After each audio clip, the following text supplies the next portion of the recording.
Bismillahirrahmanirrahim. Assalamualaikum warahmatullahi wabarakatuh. Salam sejahtera, selamat petang. Petang ni aku nak buat komen sikit kepada Menteri Kementerian Dalam Negeri Indonesia. Okey. Kalau mana-mana rakyat Indonesia yang dapat video ni, tolonglah sampaikan ya kepada Kementerian Indonesia. Tak kira lah kementerian daripada mana pun. Yang pertama,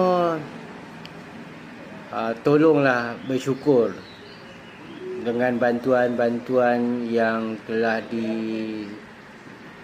disampaikan oleh mana-mana sahaja belahan negeri ataupun negara yang membantu Aceh. Yang kedua, tolonglah kalau tak nak terima bantuan daripada negara-negara jiran ataupun negara-negara Saudi yang 30 tan beras yang dihantar balik kerana cukai, kan? Tolonglah keluarkan makanan-makanan ataupun bantuan-bantuan daripada negara anda sendiri. Cukupkanlah bantuan daripada negara anda sendiri.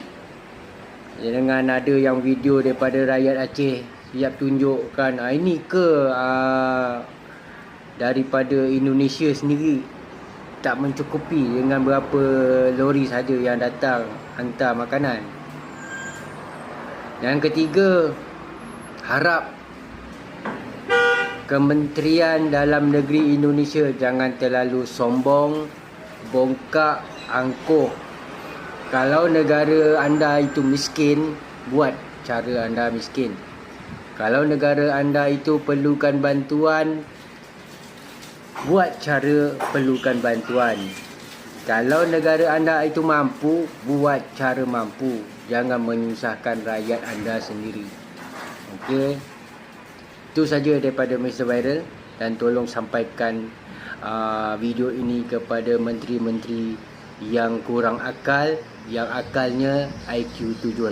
Samalah seperti orang-orang yang buat konten kat dalam Indonesia tu, yang IQ-nya melampau, lebih teruk daripada lembu. Okey, itu saja. Assalamualaikum warahmatullahi wabarakatuh.